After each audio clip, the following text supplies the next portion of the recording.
처음에는 숨 쉬는 것조차 힘들 정도로 충격이 커서 많이 힘들었는데 지금은 어느 정도 마음이 진정이 됐는지 숨만 겨우 쉬고 있을 정도입니다. 그래서 이제는 제 고민을 공유하고 다른 분들의 의견도 듣고 싶은 마음에 이렇게 사연을 보냅니다. 저는 올해 30살이고 아버지의 회사에서 일을 하면서 살고 있습니다. 제 아내는 저와 동갑이고 가정주부를 하고 있었죠. 아내와의 첫 만남은 5년 전 일이었고 친구의 생일 파티에서 처음 만나게 되었죠. 그날 저는 약속 장소인 강남에 있는 술집으로 가게 되었고 약속 시간보다 많이 늦게 도착을 해서 저는 급히 들어갔죠. 가게 안은 많은 사람들이 모여서 시끌벅적 난장판이더군요. 그래서 저는 조금만 앉아 있다가 축하만 해주고 가야겠다라고 생각하면서 자리에 앉았습니다. 그런데 제가 자리에 앉은 지 10분도 지나지 않아서 술집의 문이 열리더니 정말 여신이라는 표현이 아깝지 않을 만한 그런 여성이 들어왔습니다. 누가 봐도 바로 알 수 있는 명품 백에다가 고급스러운 복장이 귀티가 많이 흐르더라고요. 그래서였는지 그때 그 시끄러운 와중에도 몇몇 남자들은 저처럼 조용히 쳐다보고 있다라는 걸 느낄 정도였죠. 그때 저는 바로 그 생각이 들었습니다. 그때 당시에 그 술집에는 저희 테이블 외에도 다른 손님들이 앉은 테이블이 많았었기에 저는 속으로 제 친구의 생일 파티에 온 사람이면 좋겠다라는 생각을 했습니다. 그런데 제 바램은 현실이 되어 주었고 그 여성은 제 친구에게 가볍게 인사를 하더니 제 앞쪽으로 와서 앉더라고요. 저는 낯선 사람들이 많은 자리는 별로 좋아하지 않는 성격이어서 처음에는 조금만 있다가 얼굴만 비추고 바로 가려고 했었습니다. 그런데 집으로 돌아가기는커녕 혹여나 제 자리에 누가 앉을까 봐서 화장실도 단 한 번도 안 가고 저는 그 술집에서 자리가 끝날 때까지 계속 그 자리에 앉아 있었죠. 그때 당시 저는 나름대로 여유가 넘치는 편이었습니다. 어릴 때부터 부모님의 재력 덕분에 항상 부족함 없이 자랐었고 지금 생각하면 참 부끄러운 얘기지만 부모님의 힘을 빌려서 외제차를 사서 타고 다녔었죠. 그래서 그때는 철이 덜 들었었죠. 뭔가 여유가 넘치는 척 있어 보이고 싶어서 저는 일부러 테이블 위에 차키를 올려놓고 있었습니다. 마주 앉았던 그녀는 차키를 봐서 그랬던 건지 제게 호감이 있어서 그랬던 건지 저에게 먼저 말을 걸어주더라고요. 지금 생각해보면 제가 여유가 넘쳐 보여서 그랬던 것 같다라는 생각이 들긴 하네요. 아무쪼록 그녀는 딱히 직업이 있었던 건 아니었고 모델 활동을 한다고 하더군요. 그래서 그때 당시에 저는 모델이라고는 패션 모델이나 레이싱 모델 뭐 이런 거를 생각했었죠. 그런데 알고 보니 전문적인 모델은 아니었고 SNS에서 제법 인기가 많았는데 광고 회사들이 화장품이며 옷이며 가릴 거 없이 가끔 홍보를 제안하는데 그럴 때마다 사용 후기 같은 걸 남기는 그런 프리랜서 개념의 일이었습니다. 나중에 결혼 후 들어보니 잘 벌 때는 월 500 이상 대기업 직원만큼도 벌어봤었고 못 벌 때는 월 100만 원도 못 벌 때가 있을 정도였으니 수입이 일정하지가 않았었더군요. 그래서 그녀와 저는 많은 대화를 나누었는데 그녀는 약간 욜로족의 마인드가 강하더군요. 그때만 해도 욜로족이 뭐지? 라는 생각을 했는데 알고 보니 미래를 위해서 현재를 희생하기보다는 미래 걱정은 접어둔 채 당장 현재를 즐기려고 하는 그런 마인드를 가진 사람이었습니다. 그래서 수익이 생기면 저축보다는 자신을 위해서 대부분의 돈을 지출한다고 하더라고요. 저도 그때는 제정신이 아니었던 것 같습니다. 콩깍지가 제대로 씌었던 건지 제가 여유가 많았었던 편이어서 그랬던 건지 모르겠지만 그런 마인드를 가진 그녀가 왠지 자유로워 보였고 뭔가 멋있어 보이기까지 했습니다. 그런데 그런 사상이 얼마나 잘못된 건지 살아가면서 많이 느끼게 되었죠. 아무튼 그날 저희는 서로에 대해서 많은 이야기를 나누게 되었습니다. 자연스럽게 연락처를 교환했고 따로 약속을 잡아서 또 다시 만나게 되었습니다. 외모도 외모지만 성격도 제가 꿈꾸던 이상형이라고 생각이 들었죠. 그래서 저는 남자답게 먼저 고백을 했고 저희는 교제를 시작했습니다. 저희는 서로 이 사람과는 평생을 함께해야 될 사람이다 싶을 정도로 뜨거운 사랑을 나누었습니다. 그때는 저도 제정신이 아니었죠. 그녀가 원하면 뭐든지 주고 싶었고 뒷일은 생각조차 하기가 싫더라고요. 그래서 부모님의 카드로 미친 듯이 돈을 써댔고 아내는 그런 나날을 보내면서 행복에 겨워서 지내게 되었습니다. 그 당시 저는 공무원을 준비하고 있느라 따로 직업이 없었습니다. 그냥 무의미한 대학 생활과 군 생활 이후 형편없는 삶을 살고 있었죠. 아무튼 저는 이 여자와 평생을 함께하고 싶은 마음에 만난 지 1년도 되지 않아서 평생을 함께 하자고 프러포즈를 했습니다. 제 아내는 제 프러포즈를 받아주었고 저희는 그렇게 어리다면 어린 나이에 빨리 결혼을 하게 되었습니다. 저는 학생이라는 신분으로 결혼을 시작하게 되었고 부모님의 지원 아래에 신혼생활을 보내고 있었습니다. 아내는 저를 만난 뒤로부터는 결혼 전에 하던 SNS 활동을 중단했었고 저희는 그렇게 집에서만 뒹굴면서 하루하루를 보내고 있었습니다. 제 부모님이 모든 생활비를 전액 지원해 주셨지만 저는 결국 공무원 시험에 떨어지게 되었고 좌절감에 빠져 있었습니다. 그래서 도저히 이런 생활을 이어나가는 건 아니다 싶었고 저는 사업이라도 해보는 게 어떨까라고 생각을 했습니다. 그때는 왜 그랬는지 모르겠지만 제 스스로 멍청하게도 자존감이 너무나 강했습니다. 그냥 제가 뭘 시작하면 언제든지 돈은 쉽게 따라올 거라고 착각 속에 살았던 거죠. 그래서 지인들 몇 명과 함께 사업을 구상하기 시작했고 부모님께 부탁을 드려서 저는 사업을 시작하게 되었습니다. 처음에는 생각보다도 훨씬 잘 되었습니다. 동업을 하게 된 지인들과 저는 열심히 발벗고 뛰었습니다. 그래서 이대로만 간다면 아버지를 넘어서서 훨씬 더 성공할 수 있겠구나 싶었죠. 그런데 그런 달콤한 꿈도 잠시였습니다. 왜 사업을 할 때 절대로 동업을 하지 말라고 하는지 알겠더군요. 돈 문제로 서로가 부딪히게 되더니 결국에는 사업은 엉망진창이 되었습니다. 아무래도 입장이 다 달랐었죠. 누군가는 자금을 투자했고 누군가는 발로 뛰었고 그러다 보니 굳이 서로가 필요 없는 존재로 여기게 되었고 분열이 되었던 거죠. 결국 남보다 더 못한 사이가 되면서 서로가 각자 제 갈 길을 가게 되었고 엎친 데 덮친 격으로 제가 했던 사업의 시장도 경쟁이 치열해졌습니다. 어떻게든 버티고 또 버텨봤지만 앞으로의 전망이 없다고 판단되어서 결국에는 사업을 포기하고 또 다시 백수의 길을 걷게 되었습니다. 그때부터는 점점 부모님 뵙기도 부끄러웠고 제 자신에 대한 자존감이 낮아질 대로 낮아졌습니다. 저는 신경이 날카로워졌고 그런 저를 걱정해주시는 부모님과도 큰 싸움을 하게 되었습니다. 무슨 자신감인지 다 필요 없으니까 저한테 연락을 하지 말라고 하면서 부모님과 연락도 끊게 된 거죠. 부모님도 그때는 지칠 대로 지치셨는지 완강하셨습니다. 무엇보다도 아내는 그런 제게 엄청나게 불만을 가졌고 매일같이 짜증을 냈습니다. 지금 당장 우리 둘 다 수입이 없는데 그렇게 싸우면 우리 생활을 어떻게 하느냐고 말이죠. 그래서 저는 쓸데없는 자존심으로 내가 어떻게든 먹여 살릴 테니까 걱정하지 말라고 했고 그날부터 할 수 있는 일은 뭐든지 했습니다. 쓸 수 있는 게 몸뚱아리밖에 없다 보니 배달 대행도 해보고 대리기사도 뛰었습니다. 그렇게 1년 동안 겨우 입에 풀칠하면서 버텨갔지만 도저히 미래에 대한 비전이 안 보였습니다. 그래서 결국 저는 부모님께 사죄를 드리게 되었습니다. 그동안 실망시켜드린 죄스러운 마음을 보답하기 위해서 아버지 회사로 들어갔습니다. 아버지 회사는 동생이 대학을 포기한 채 사업을 돕고 있었고 동생이 그 사업을 이을 예정이었습니다. 저 또한 아버지의 뒤를 이을 생각으로 들어간 건 아니었고 그래도 하루 벌어 하루 먹고 사는 인생보다는 기술이라도 배우는 게 낫겠다 싶어서 들어가게 된 거였죠. 동생의 밑에서 일을 배워가며 했지만 기분이 나쁜 건 전혀 없었습니다. 1년 동안 더 뼈저리게 사회생활이 힘들다라는 걸 깨달은 덕분이었죠. 그래서 그동안 부모님 카드로 돈을 막무가내로 쓰던 지난화를 반성하게 됐고 오히려 그동안의 잘못을 뉘우치면서 저는 부모님의 신뢰를 얻기 위해 정말 열심히 살았습니다.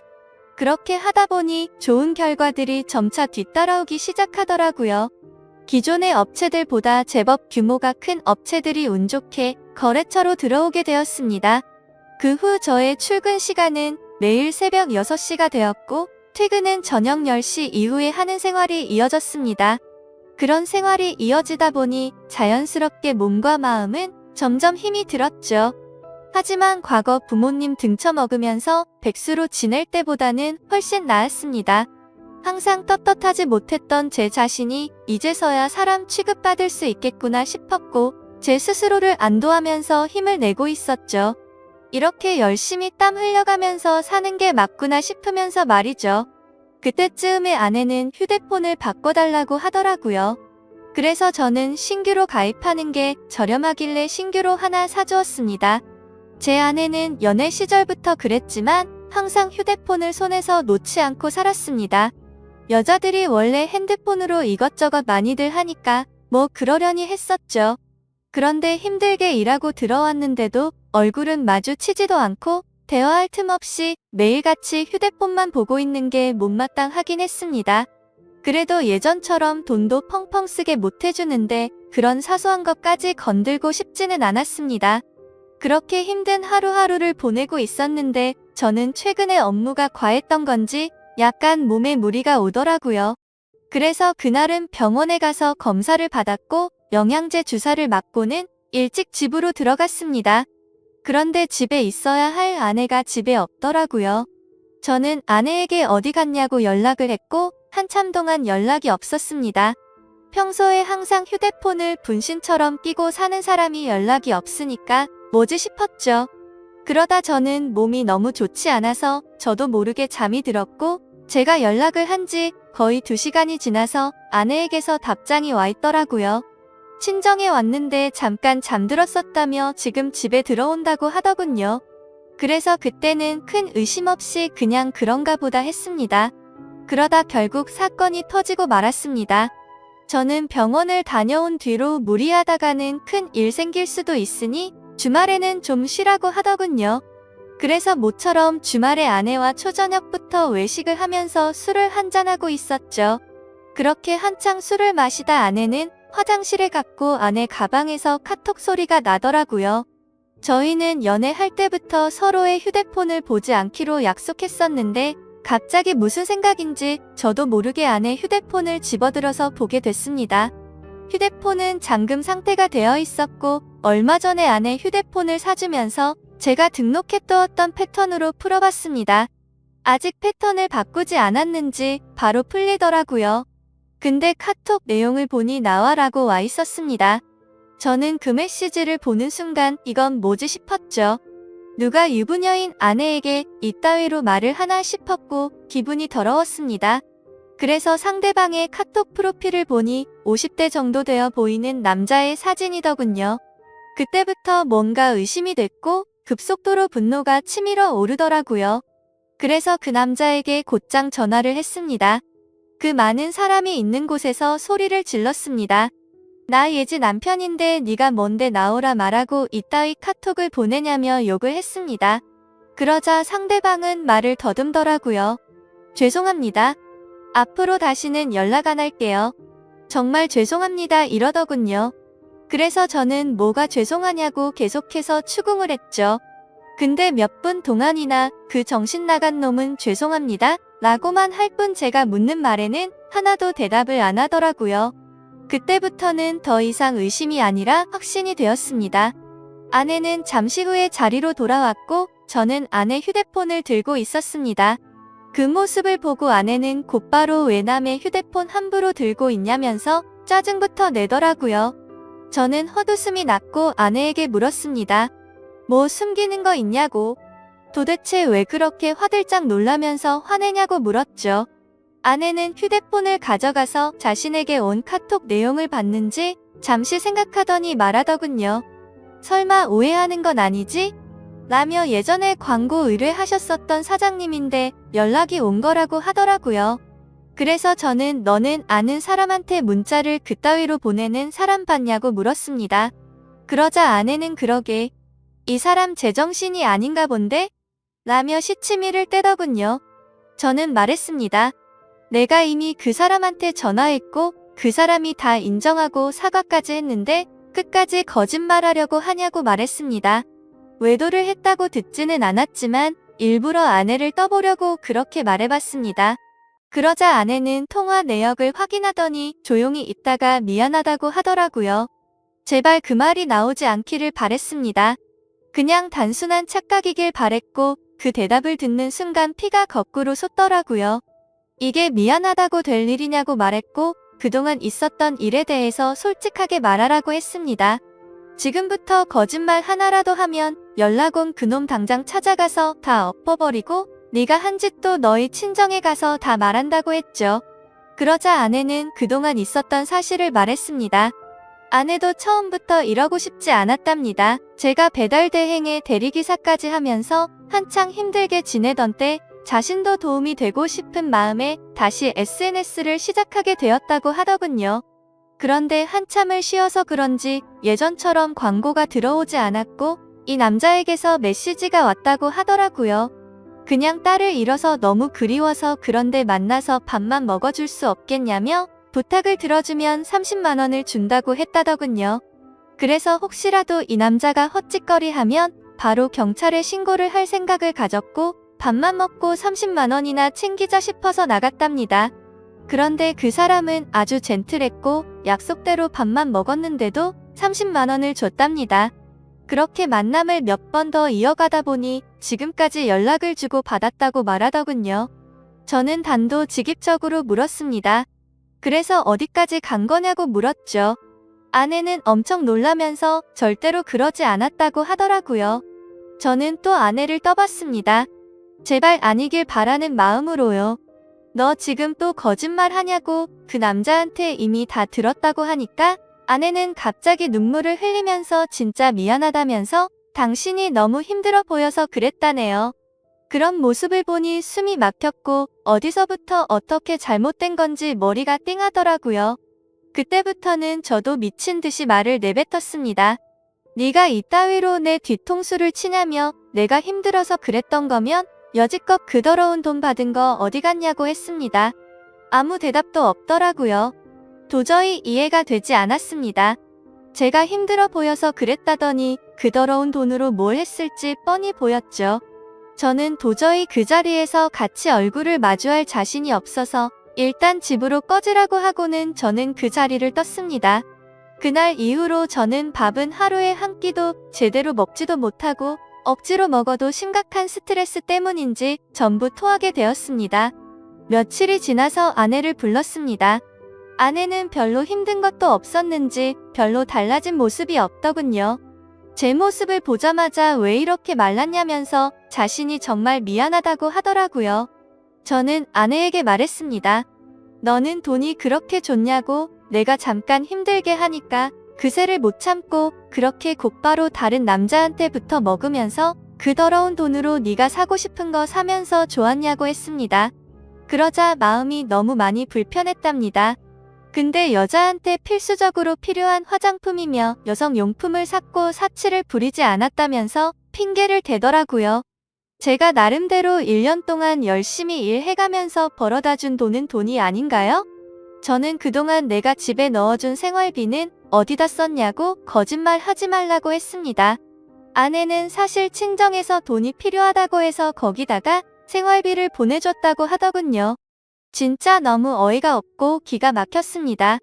아내와 제가 결혼을 할 때 돈 한 푼도 보태지 않았던 친정이고 제 부모님과 다투고 밥 사 먹을 돈도 없어서 도움을 청했을 때 매정하게 거절했던 장인 장모였습니다. 근데 그런 인간들한테 제가 피땀 흘려 번 돈을 보냈다고 하네요. 이 말을 아내에게 하면서 네가 도대체 생각이 있냐고 물었습니다. 그러자 그럼 어떻게 하냐며 아무리 그래도 부모님이 힘들다고 하는데 어쩔 수 없었답니다. 도대체 뭘 어쩔 수가 없다는 거죠? 제가 돈 10원도 못 벌어 온 것도 아니고 충분히 먹고 사는데 문제는 없었는데 그 돈을 홀라당 친정에 보내주고는 화장품이며 여성용품 사려고 돈 많은 남자한테부터 먹었다는 걸 어떻게 이해해야 하죠? 솔직히 아내의 친정도 심각한 문제입니다. 저희 집에만 매달려서 돈 한 푼도 없이 딸을 시집 보낸 것도 모자라서 제가 아내 모르게 돈을 빌려준 돈도 꽤 많습니다. 그때 당시에는 제가 사랑하는 아내의 식구들이었고 당장 너무 힘들다고 하는데 어쩔 도리가 없었죠. 그렇게 한 번만, 또 한 번만, 마지막으로 한 번만, 이런 식으로 보내준 금액만 5천만 원이 넘습니다. 막상 아내의 얼굴을 마주하고 있으면 마음이 또 약해지는 것 같기도 하고, 이런 제 자신이 정말 저도 답답하고 화가 납니다. 남들이 이런 고민을 갖고 있으면 남자가 진짜 바보 같은 놈이구나 했을 겁니다. 그런데 막상 제게 이런 일이 생겨버리니 아닌 걸 알면서도 단호하게 내쳐지지가 않네요. 아내는 계속 울고불며 미안하다고, 절대로 2번 다시는 이런 일 없을 거라고 믿어달라면서 빌고 있는 상황입니다. 저는 이게 돌이킬 수 없는 일이기에 아내가 너무 천박하다는 생각을 하면서도 어떻게 해야 할지 도저히 모르겠습니다. 제가 아내를 믿어준다고 하더라도 아내가 그 누군 남자와 있었던 상상들을 계속해서 하게 될 텐데 이 만남이 유지될 수가 있을까요? 정말 어떻게 이렇게 한순간에 처참하게 모든 게 무너져 내릴 수 있는지 제게 닥친 가혹한 현실이 너무 힘이 드네요. 인생이란 참 어렵고 힘든 것 같습니다. 이런 걸 고민이라고 사연을 올리는 제가 멍청한 거 저도 잘 알지만 욕보다는 현명한 말씀을 부탁드리겠습니다. 감사합니다.